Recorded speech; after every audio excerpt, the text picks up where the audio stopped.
everybody doing? This is Sergio Sais with my partner Sam Yin with the Real Estate Hedgehog podcast, where we talk about real estate, what it is, how to get into it, hopefully how to make money. Sam, how are you doing, buddy? I'm trucking along, still in the game, still looking for deals, and always ready to share what I've learned, and always ready to learn from what people are willing to share. That even though there's so much to learn, you could actually get started by just knowing a few key things, I agree. right? And so that's what we're going to do this time around. This is part one of a three-part video. So we're going to do part one, this one, on this video, part two on the next video, and then we're going to close it out. And what I mean by just doing a few key concepts is today we're going to talk about some metrics. I think metrics that are basic, but that you kind of have to know. Okay, so the three metrics that we're going to discuss are cash on cash return, return on equity, and then return on investment. So for this video, we're going to talk about cash on cash and then return on equity, part one. Part two, which is actually going to be a little bit more involved, will be the return on investment. And we'll probably have a good example of a property that we've worked on, and we'll have an example on that for part two. And then I think that what people are going to find even more interesting will be part three, where we will be talking about the quality of an investment.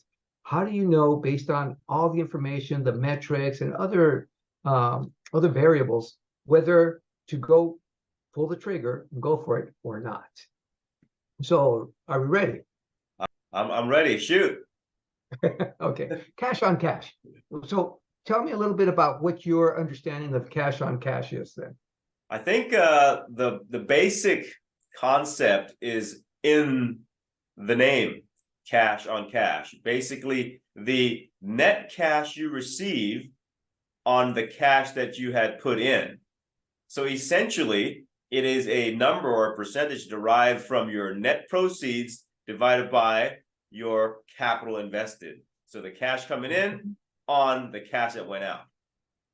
So just to kind of break down a little bit, when you say the cash that went in, you're talking about the down payment and maybe the cost of acquiring the property, the cost of the loan, maybe if you got to pay fees and stuff like that. All of that is lumped into the cash that you go in with, correct? Correct. Okay, so just as a quick example, if I've got a $500,000 property and I've got to put down, let's just say 20% because it's a fourplex or less, I'll probably come in somewhere 100,000, maybe a little bit more when you talk about the cost of the loan, maybe 110, 115. So that's the cash that you're actually putting in, right? Yes. And then okay. The cash that's coming to you is all the gross rents minus the operation and the debt.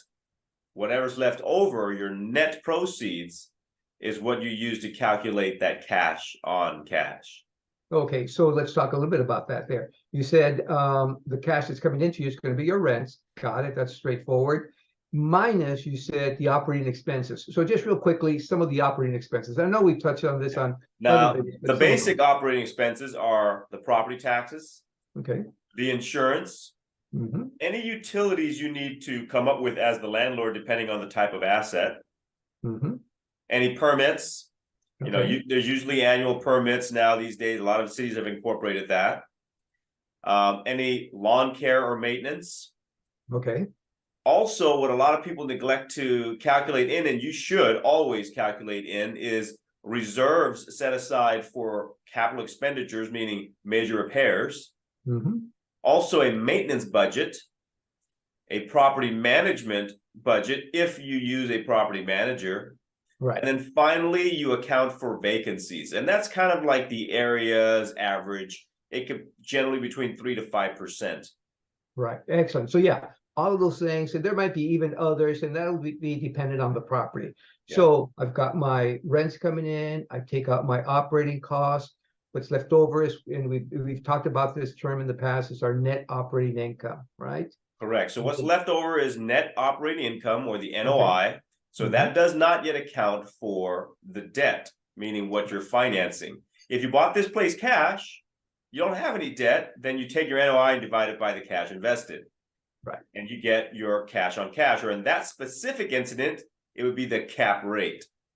But if you're using debt, you have to pay back the lender, the interest and principal and all that. So whatever that number is, you subtract it from the net operating income. What you have left over is your net cash flow. Your cash on cash. Exactly. So in that little example that we gave about, you buy a property, 500,000, you put down $100,000. Let's just say, for argument's sake, that when you paid all of that stuff, including your debt, you've got $5,000 left over that you can actually put in your pocket. So what would be my cash on cash return then?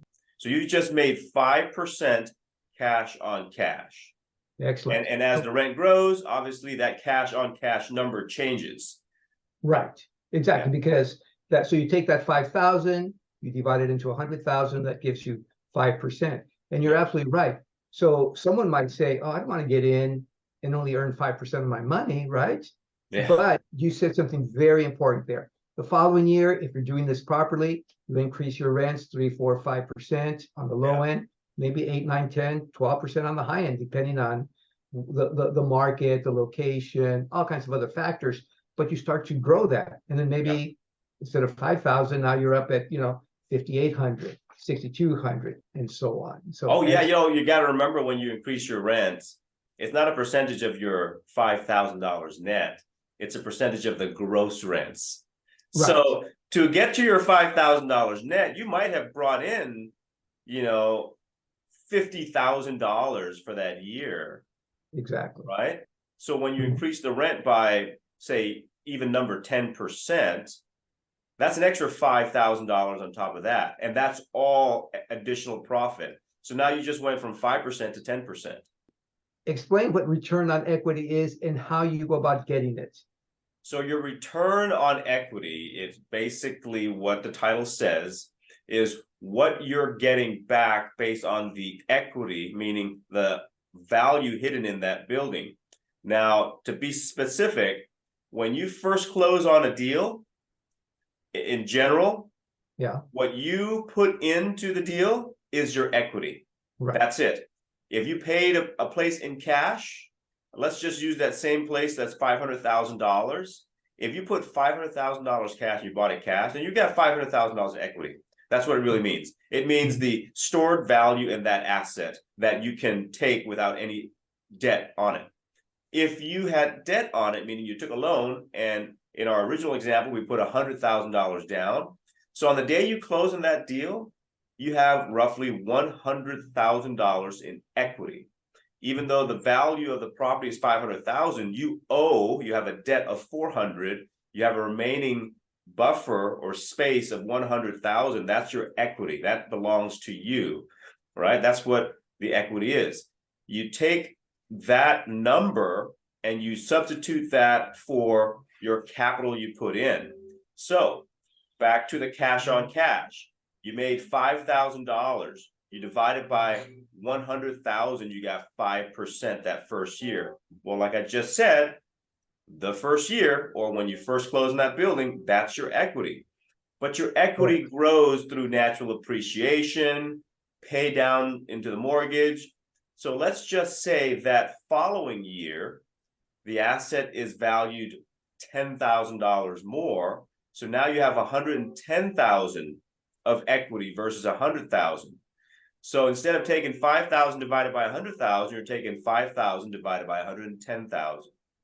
Okay. And these are just simple numbers. In reality, remember, the equity grows as a percentage of the value of the building. So if your building was $500,000, and let's just say, as an example, it went up 5% that year, the trajectory of the cost. Okay. Well, it's 5% of $500,000. That's $25,000. So now you took that $25,000, you've added to your original capital of $100,000. So now your equity is $125,000. That's generally how it's calculated. Okay. And so what would be the return on the equity if I've gone from 100,000 to 125,000? It diminishes your return when you look at it in that context. So for example, on that second year, if you went up 25,000, right? you've just dropped, if your return or if your income is still 5,000 for the year, for that year, you've just dropped it from 5% to like 4%. So you've just dropped a percent.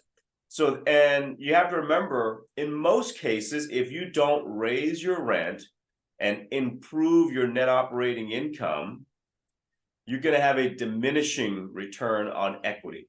Just remember that.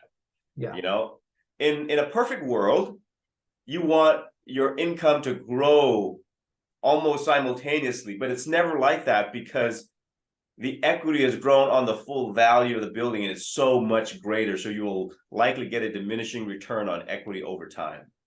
Got it. And so for yourself, what is it that you want to see with that return on equity when you're looking at that metric? So for me personally, and it's not always cut and dry, but for the most part, when I see my return on equity dip below 5%, I begin to think about extracting that equity. I either exchange that property out, meaning I sell it outright and buy something else, or if given the opportunity, I would refinance out some of that value to use to buy something else or reinvest, if you will. And the reason for that is this. The way I look at it is the benchmark for me is about 5%. If I can make 5% on my money, I'm pretty happy because we're not going to spend this podcast to talk about all the other, real estate benefits, but just using the return only, you've just met or beaten the Treasury and most CDs and savings bonds, right? 5%, because those things, if you want to be truly passive, they pay anywhere between 4 to 5% at best, reality. So now you're getting 5%. But when that drops, that tells me that my investment is not working as it should for me, as if I were to be putting it into a savings bond or something. I say that because I want the viewers to understand that equity growth, that belongs to you. That's yours. So when it goes up 25,000, you went from 100 to 125,000, that's your 125,000. That equity is yours because you control that asset. And the following year goes up again, it's now 150,000. And the following 2 more years turns into 200,000. Well, that 200,000, even though it's locked into the building, it's your 200,000. So you have to take a moment and say, take ownership of it and say, look, what is my 200,000 doing for me? Is it just not working? Because if you're still not growing the income, then you just went from 5% to 4% to 3% to 2%. You can do better putting in the bank because you don't have to deal with the liabilities and the risks of owning and managing and dealing with the headaches of people. So for me, I want to maximize that equity or my money, right? And so I would reinvest it. I believe in real estate, the best way to reinvest equity is through the exchange. However, that's not the only way. If given the opportunity, you can pull out a line of credit or a second mortgage, taking a chunk of that equity and buying another one. And it just keeps on growing that way. And if you do that on average every 3 to 5 years, you'll see your net worth or the value that you control grow exponentially. Just keep on extracting every 3 to 5 years, because that's kind of the mark where your return on equity just doesn't make sense anymore. It's gotten too low and you've just got trapped equity. But this is one strategy that I personally like to employ. Excellent. So again, what I like about that is that you're talking about keeping your money working hard for you. Yeah. And it works hard either because you've increased the rents, maintaining that return that you wanted, that return on equity, which was, let's say, 5 or 6 or 7%, whatever it is. You keep it up by increasing those rents, or if for whatever reason you can't increase it, or even if you do increase it, pull out that money in some form or manner, either through selling the property or taking a cash out loan on it, or some other way that you can figure that out to be able to put that money back to work, or if nothing else, just to put it in your pocket and, take your spouse out to dinner or something. Here's how I look at it. This is my actual view on equity and money. I mean, I'm serious. This is what I envision every time I look at it on paper. I look at the equity like a worker in my Mhm. factory, right? So if I got this one worker, my down payment, and he's giving me 10 bucks, that's what he produces. Over time, equity grows. Now I've got two workers. Well, those two workers can only produce a total of 10 bucks. That means each worker is only making me 5 bucks. These guys are getting lazy. Yeah. Right. And then over time, I got 3 and 4 workers, and they're still only making me 10 bucks. So now everybody's only making me 2.5 bucks. So these guys got really lazy. Or in this case, I got really lazy because I didn't, get more out of my workers as I should. I didn't Right. keep my expectations high. So Mhm. then what I would do is I would retrain these workers or readjust these workers' positions so now they can go back to making me 10 bucks a piece. And that's what Right. you're doing with that equity. That's how I look at it. Great. Such a great way of putting it, because the bottom line is that investing in real estate, I mean, it's a relatively passive way of making money, but the reality is that if you don't treat it like a business and you have to do the things that a business person would do, yeah, you start to get less and less value out of it. So I'm glad that you put it in that framework right there. That's excellent. Okay, good. So we covered cash on cash. We covered return on equity. Our next video, we'll be talking about return on investment, which gets even, if you think that return on equity is kind of like, oh, wow, Sam was talking about some really crazy concepts, wait till we talk about the return on investment, because then we're going to bring in all kinds of other factors that come into play. And really, they come to play to put more money in your pocket when you understand what the metric is and what it means. Yep. And then, like I said, the third video will involve, okay, how do we use this to really determine whether the investment, the property we're going to get, is going to be a quality investment? And that's going to require a whole different way of thinking, I think. So, Sam, any closing comments for our audience here? Like always, time in the market beats timing the market. So get in there. Excellent. Okay, we'll catch everybody on the next go around. Thank you very much, Sam.